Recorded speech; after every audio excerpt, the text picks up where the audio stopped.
Hi guys, I hope you installed the Postman,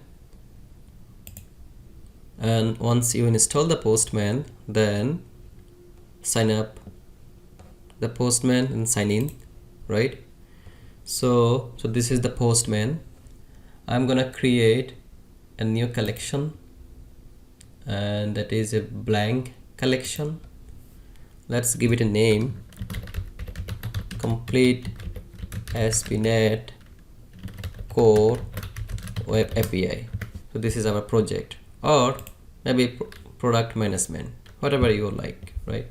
I'm giving it like this.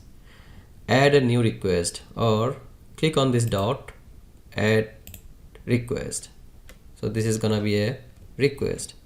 So we have a controller, weather forecast controller, right? And so that is our API, right? So what we can do, we can give it a name, weather forecast. Let's say get weather forecast. Okay, so this is our request name, and that is definitely a get method. Okay, then we need the URL. Let's run the application.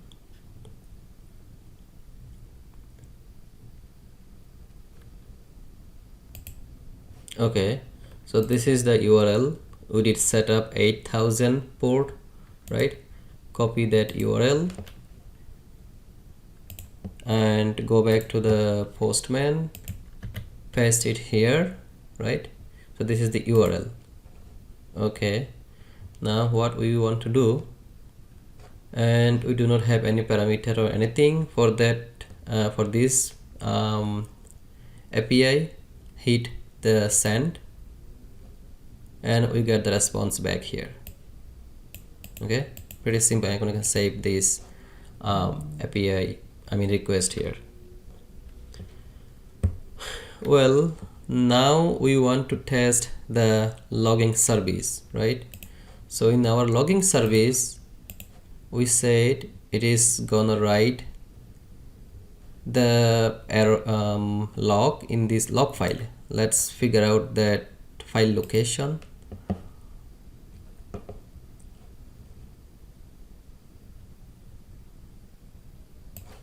Open that folder. So this is the folder. It's bin. I think it's in here. No, it is not. Oh, logs. Yeah, so that is the file location. And if we open this file, then we can see that it started logging already. See, there is a 2 times message, same message, because I called the API from the browser one time, and the second time was from the Postman. See, it has the info tag, debug, error, and all those. Oh, it has a info. That means it has a an issue here. So this is an actually warning, right? It's supposed to be a warning. Okay, so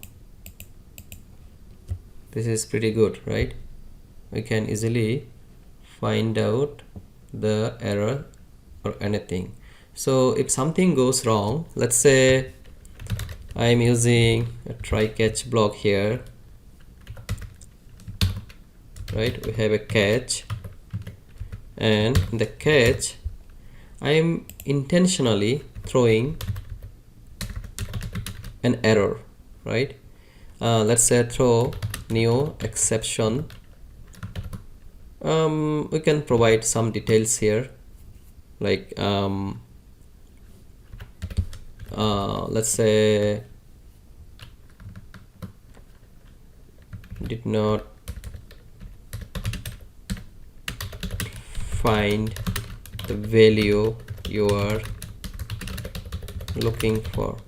So this is something I made up. Okay, so it will catch in here, right? So this is something I'm making up, but in real scenario it can come from the internal any of this code, right? it can be also coming from the subsequent caller also, right? So we can catch that error and then we can log that here, like logger, that is definitely like error, right? Then in the error we can format that error. Let's say error in where we want to give that file location, right? So this is the weather forecast controller in here, and the method is get method, right? That is the method.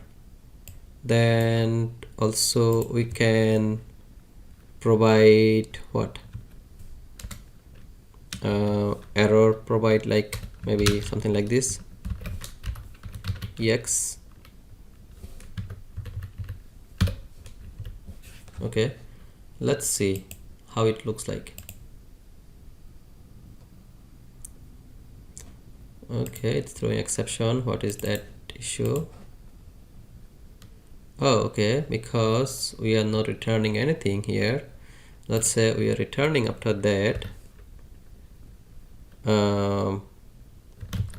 return, we don't have anything, just simply null.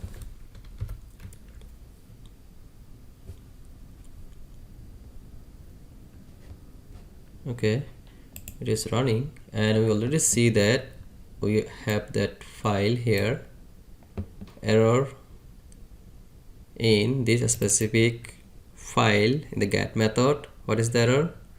System exception did not find the value we are looking for, and here is the like location of that file, also the line number 27, right? So it has pretty details here, line number 27, this one. So it is really helpful, right? For now we have only one get method, but eventually we will create get, post, put, delete, all these methods, right, in our product services, order services.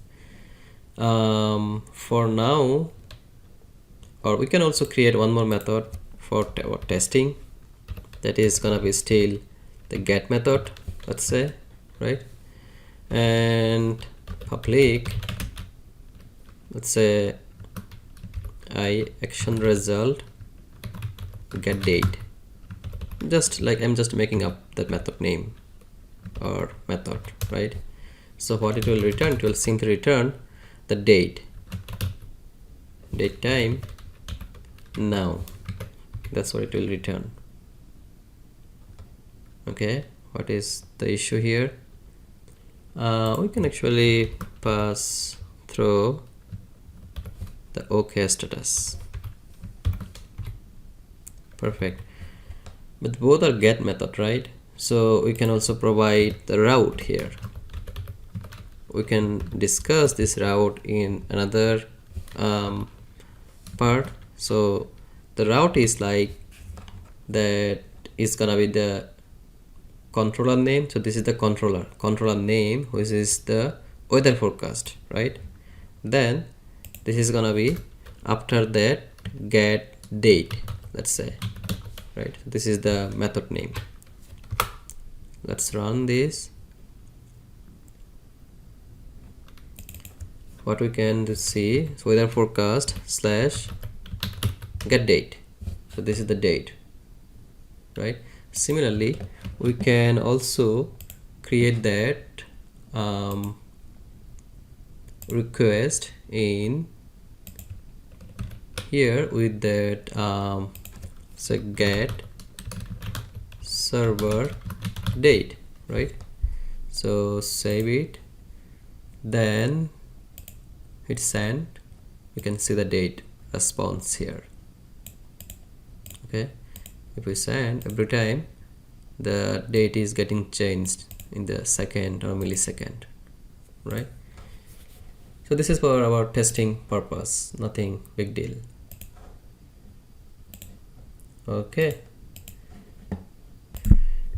in the future tutorials we will also learn how to write post, put, delete request here, right?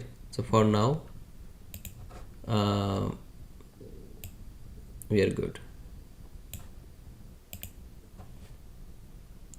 In the next part, I will create the model, then context classes, database connection, then migrate the model into the database, right? So that is gonna be pretty interesting part. Guys, if you like this tutorial and learn something from this, please hit the like button and subscribe to my channel. Thank you. See you in the next part.